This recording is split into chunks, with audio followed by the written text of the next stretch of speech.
Israel's ground and air campaign in Gaza has killed more than 39,000 people, mostly civilians, according to Palestinian health authorities. The war began on October 7th when Hamas militants stormed across the border into Israeli communities. They killed more than 1,200 people, mostly civilians, and took 253 hostages into Gaza, Israel says. So how do Gaza health authorities count the Palestinian dead? And is that toll reliable? US President Joe Biden cast doubt on Gaza's casualty figures in the first weeks of the war.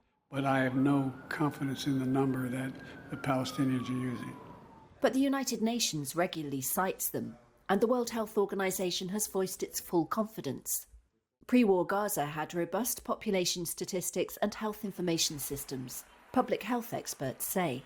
London-based non-profit Air Wars compiled a list of Gaza deaths in the first weeks of the war using open-source monitoring and cross-checked it with the Health Ministry toll. In a July study, it found a correlation of at least 75%. Air Wars head of investigations, Joe Dyke. That tells you that it's, at least at the beginning of the war, that the Ministry of Health process was rigorous and reliable. At first, Gaza health authorities calculated death tolls by counting bodies that arrived in hospitals and recorded names and identity numbers for most of them.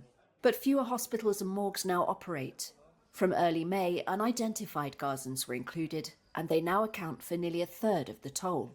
Deaths reported online by family members who have to input data such as identity numbers are also now added. We would say that beyond that initial period, definitely the information quality coming out of Gaza has declined, partly because there's been a number of internet blackouts, partly because a large number of people who were reporting or working at the beginning of the war have either left or been killed or injured.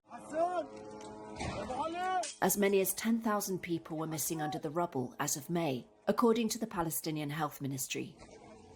If indirect deaths caused by factors like disease were included, the death toll could be more than 186,000, according to a letter from 3 academics in the Lancet Medical Journal in early July.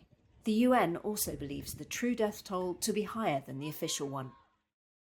Hamas has run Gaza since 2007, but the enclave's health ministry also answers to the Palestinian Authority in the West Bank.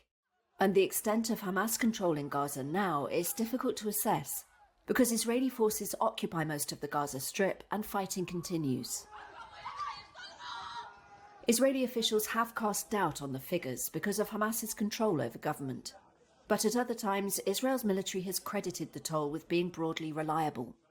Gaza Health Ministry figures do not differentiate between civilians and Hamas combatants, who do not wear uniform or carry special ID. Israeli Prime Minister Benjamin Netanyahu said in May the Gazan official toll included 14,000 Hamas fighters. Hamas says Israel exaggerates its losses, but has not said how many of its fighters have been killed. Air Wars found at least some militants were included in the health ministry's list.